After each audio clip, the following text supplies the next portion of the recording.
اعوذ باللہ من الشیطان الرجیم، بسم اللہ الرحمن الرحیم۔ میں ہوں محمد جلیل خان، مخلص ماہر مضمون اردو، اور آپ دیکھ رہے ہیں G S school and college tuitions coaching academy system کا یوٹیوب چینل۔ آج ہم جماعت نحو اردو حصہ نظم میں حمد کی مشقی سوالات اور اس کے مشق کو حل کریں گے۔ ویڈیو کو شروع کرنے سے پہلے اپنے G S school and college tuitions and coaching academy system کا یوٹیوب چینل سبسکرائب کرنا لازمی سبسکرائب کرنا ہے۔ اپنے دوستوں کے ساتھ شیئر کیجیے، لائکس اور کمنٹس بھی کرتے جائیں، اور اس چینل سے پورا فائدہ اٹھانے کی کوشش کیجیے۔ تو اپنا کاغذ اور پینسل سنبھالیے، رجسٹر اٹھائیے اور ان سوالات کو لکھیے، ان کو یاد کیجیے اور امتحان کی تیاری شروع کیجیے۔ تو آئیں آغاز کرتے ہیں، ابتدا کرتے ہیں۔ حمد حصہ نظم، مشق یا مشقی سوالات۔ اس حمد کے جو شاعر ہیں وہ الطاف حسین حالی ہیں۔ تو سب سے پہلے ہم مرکزی خیال کے حمد کا مرکزی خیال کیا ہے۔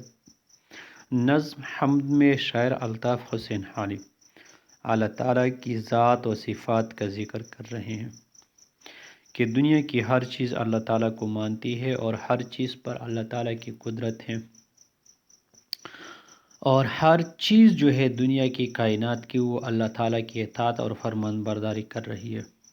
نباتات، جمادات، حیوانات، ہر چیز اللہ تعالیٰ کے سامنے سر بسجود ہے، یعنی وہ اللہ تعالیٰ کی بندگی کرتے ہیں، اللہ تعالیٰ کی اطاعت کرتے ہیں، فرمان برداری کرتے ہیں اور اسی سے رجوع کرتے ہیں، یعنی اللہ تعالیٰ ہی سے مدد مانگتے ہیں، اللہ تعالیٰ کی طرف جو ہے نا وہ رجوع کرتے ہیں۔ اب دوسرے حصے میں جو ہے نظم حمد کا خلاصہ۔ شاعر الطاف حسین حالی اللہ تعالیٰ کی تعریف بیان کرتے ہوئے فرماتے ہیں کہ اللہ تعالیٰ وحدہ لا شریک لہ اور کل کائنات کا خالق و مالک ہے۔ کائنات کی ہر شے اسی کے قبضہ قدرت میں ہے اور ہر چیز اللہ تعالیٰ کے حکم کی پابند ہے۔ اللہ تعالیٰ اگرچہ ہمیں آنکھوں سے نظر نہیں آ سکتا، لیکن اس کی قدرت اور کرشمے دیکھ کر اس کے ہونے کا کامل ایمان ہے۔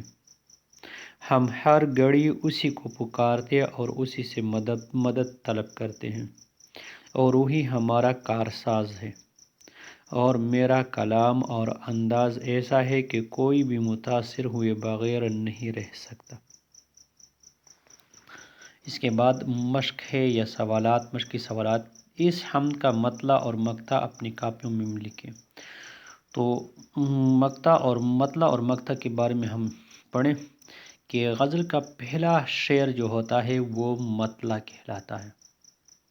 جیسے اس نظم یا اس حمد کا جو مطلع ہے وہ کیا ہے؟ قبضہ ہو دلوں پر اور اس سے سوا تیرا ایک بندہ نافرماں ہے حمد سارا تیرا۔ تو یہ اس غزل کا یا اس نظم کا جو ہے وہ کیا ہے؟ اس حمد کا وہ کیا ہے؟ وہ مطلع ہے۔ مقطع کسے کہتے ہیں؟ مقطع غزل کے یا نظم کے اس شعر کو کہتے ہیں جس میں شاعر اپنا تخلص استعمال کرتا ہے۔ عموماً آخری شعر لکھا ہوتا ہے، لیکن آخری شعر صحیح نہیں ہے۔ اس کی جب ہم تعریف کرتے ہیں مقطع کی، تو مقطع وہ شعر ہوتا ہے جس میں شاعر اپنا تخلص استعمال کرتا ہے۔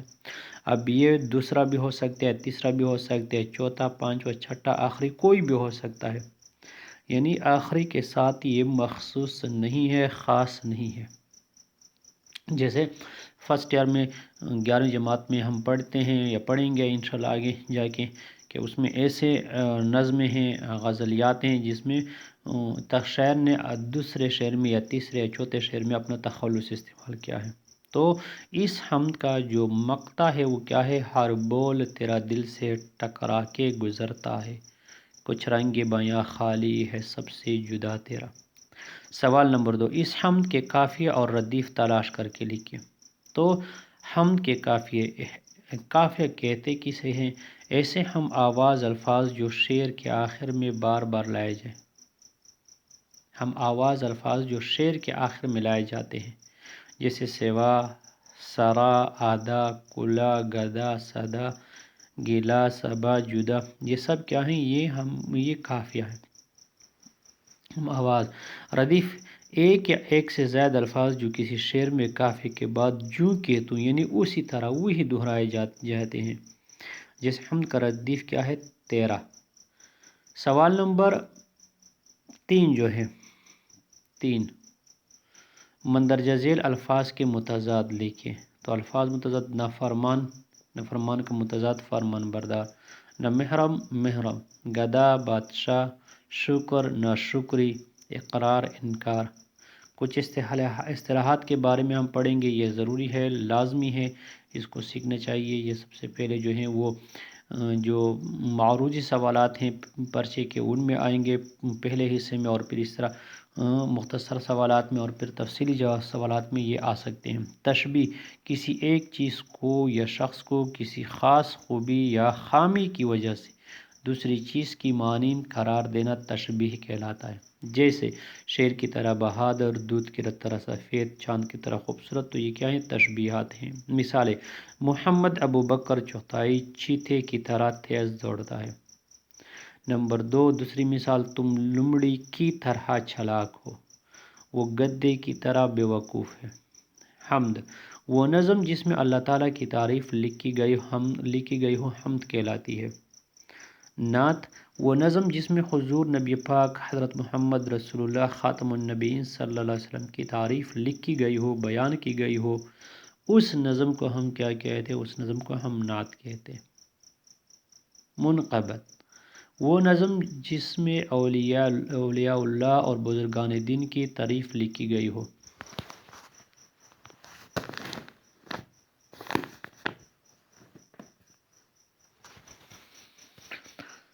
مناجات: یہ مناجات وہ نظم جس میں بندہ اللہ تعالیٰ سے التجا کرتا ہے اور بھلائی مانگتا ہے۔ قصیدہ: وہ نظم جو کسی کی تعریف میں لکھی گئی ہو، اس میں اس کے کارنامے، بہادری کا ذکر کیا گیا ہو۔ یہ عموماً کسی امیر یا بادشاہ کے بارے میں لکھی جاتی ہے۔ قصیدہ۔ مرثیہ: وہ نظم جو مرنے والے کی تعریف میں لکھی گئی ہو۔ اور مثنوی: وہ طویل نظم جس میں کوئی قصہ، کہانی، جنگی حالات، فلسفہ یا کوئی طویل مضمون ذکر کیا گیا ہو۔ تو یہ تھی آج کی ہماری ویڈیو، اس میں ہم نے مشق سوالات حل کیے، حمد کی جماعت نحم۔ اس طرح کی مزید معلوماتی، دلچسپ اور آپ کے نصاب کے مطابق یا آپ کے نصاب کے متعلق جتنی بھی ویڈیوز ہیں وہ آپ کو اس چینل پر مل سکتی ہیں۔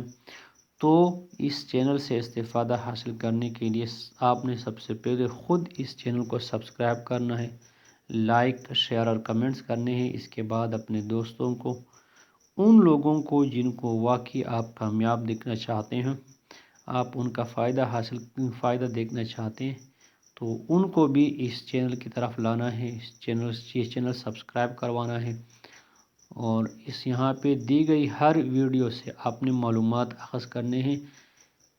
اردو جو ہے ایسی زبان ہے، ایسا مضمون ہے جو ہمارا قومی فریضہ ہے۔ تو اگر آپ اردو جو ہے وہ صحیح طور پر بول سکتے ہیں، آپ اردو سیکھ پاتے ہیں، تو آئندہ کی زندگی میں آپ کو بہت سی مشکلات کا سامنا نہیں کرنا پڑے گا۔ آپ کو شرمندگی سے بچاتی ہے اردو، تو اس لیے اردو سیکھنا جو ہے لازمی ہے۔ ایک ہوتا ہے اردو پڑھنا، اردو پڑھنا جو ہے وہ الگ بات ہے، اور اردو سیکھنا جو ہے وہ الگ بات ہے۔ پڑھنے اور سیکھنے میں بہت زیادہ فرق ہے۔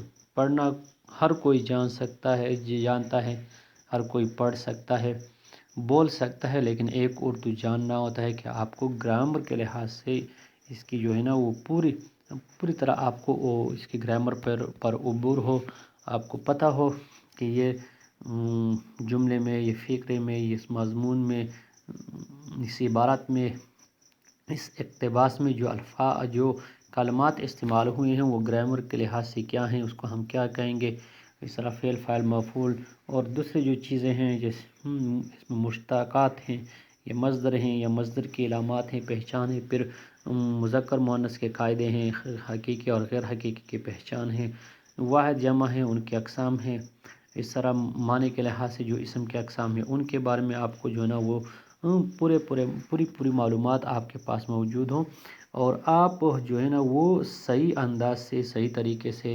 اچھی طرح جو ہے نا اردو بول سکتے ہوں، آپ روانی کے ساتھ اردو بول سکتے ہو، تو یہ آپ کی سب سے بڑی کامیابی ہے۔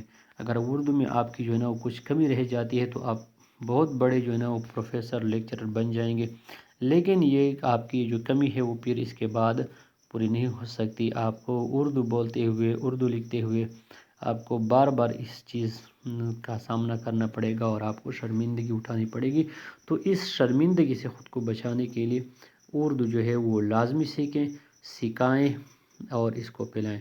تو آج کی ویڈیو میں صرف اتنا ہی، مجھے دیجیے اجازت، انشاءاللہ اگلی ویڈیو کے ساتھ دوبارہ آپ کی خدمت میں حاضر ہوں گے۔ اللہ حافظ، اپنا بہت سارا خیال رکھیے گا اور ہمیں دعاؤں میں یاد رکھیے گا۔ شکریہ۔